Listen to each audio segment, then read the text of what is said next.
ਅਗਲੀ ਜਿਹੜੀ ਹਰਜੋਤ ਸਿੰਘ ਜੀ ਇੱਕ ਹੋਰ ਹਾਦਸੇ ਦੀ ਖਬਰ ਆ ਰਹੀ ਆ, ਇਸ ਵਾਰ ਫਿਰ ਹਾਈਵੇ 99 ਦੇ ਵਿੱਚ ਬੀਤੇ ਵੀਕਐਂਡ ਦੇ ਉੱਤੇ ਹੀ ਇਹ ਮੰਦਭਾਗੀ ਘਟਨਾ ਜਿਹੜੀ ਫਿਰ ਵਾਪਰੀ ਆ।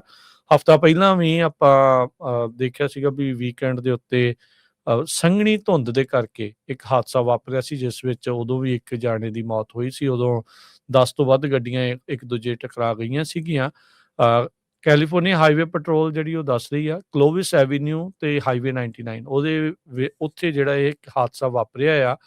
ਇੱਕ ਪਿਕਅਪ ਟਰੱਕ ਇੱਕ ਸੈਮੀ ਟਰੱਕ ਦੇ ਵਿੱਚ ਕੋਲਾਈਡ ਕਰਕੇ ਆ, ਜਿਸ ਕਰਕੇ ਇੱਕ ਬੰਦੇ ਦੀ ਜਿਹੜੀ ਉਹ ਮੌਤ ਹੋਈ ਦੱਸੀ ਜਿਹੜੀ ਹੋ ਜਾਂਦੀ ਆ।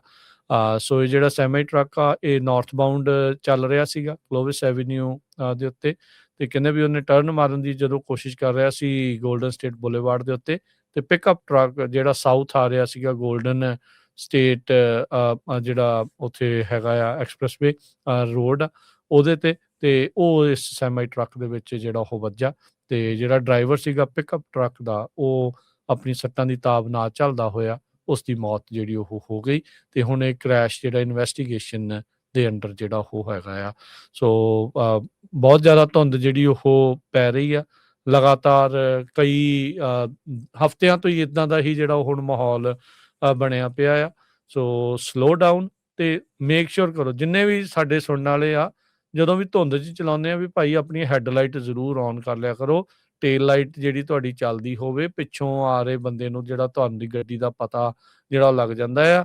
ਆਈ ਸੀ ਟੂ ਮੈਨੀ ਡਰਾਈਵਰਸ ਨਾਟ ਸਵਿਚਿੰਗ ਦੀਆਂ ਹੈਡਲਾਈਟਸ ਔਨ। ਬਹੁਤ ਜ਼ਿਆਦਾ ਜਿਹੜੇ ਡਰਾਈਵਰ ਆਪਾਂ ਦੇਖਦੇ ਹਾਂ ਉਹਨਾਂ ਨੇ ਆਪਣੀਆਂ ਲਾਈਟਾਂ ਗੱਡੀ ਦੀਆਂ ਨਹੀਂ ਔਨ ਕੀਤੀਆਂ ਹੁੰਦੀਆਂ। ਕਈਆਂ ਦੇ DRL ਚੱਲਦੀਆਂ ਹੁੰਦੀਆਂ ਆ, ਡੇ ਲਾਈਟ ਰਨਿੰਗ ਲਾਈਟਸ, ਉਹਦੇ ਨਾਲ ਚਲੋ ਸਾਹਮਣੇ ਪਤਾ ਲੱਗ ਜਾਂਦਾ, ਪਰ ਪਿੱਛੋਂ ਜਿਹੜੀ ਟੇਲ ਲਾਈਟ ਨਹੀਂ ਚੱਲਦੀ ਹੁੰਦੀ ਉਹਦੇ ਨਾਲ ਫਿਰ ਪਤਾ ਨਹੀਂ ਲੱਗਦਾ।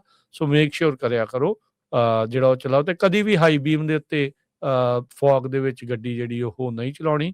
ਨਾ ਤੁਹਾਨੂੰ ਦਿਖਣਾ ਆ ਤੇ ਨਾ ਜਿਹੜਾ ਆ ਉਹ ਅੱਗੇ ਵਾਲੇ ਦੇ ਲਈ ਵੀ ਉਨੀ ਜਿਹੜੀ ਉਹ ਮੁਸ਼ਕਿਲ ਹੋ ਸਕਦੀ ਹੈ। ਜ਼ਿਆਦਾ ਤੁਹਾਡੇ ਲਈ ਜਿਹੜੀ ਉਹ ਜ਼ਿਆਦਾ ਮੁਸ਼ਕਿਲ ਹੁੰਦੀ ਆ।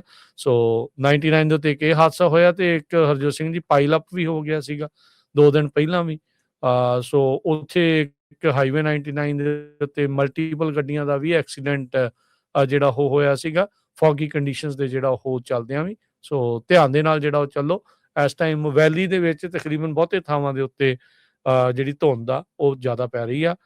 ਟੂਲੀ ਜਿਹੜੀ ਫੌਗ ਆ ਉਸਨੇ ਇਸ ਟਾਈਮ ਘਰ ਕੀਤਾ ਹੋਇਆ ਆ ਸੈਂਟਰਲ ਵੈਲੀ ਦੇ ਵਿੱਚ, ਤੇ ਉਹਦੇ ਕਰਕੇ ਖਾਸਾ ਜਿਹੜਾ ਲੋਕਾਂ ਨੂੰ ਪਰੇਸ਼ਾਨੀ ਦਾ ਸਾਹਮਣਾ ਕਰਨਾ ਪੈ ਰਿਹਾ ਆ।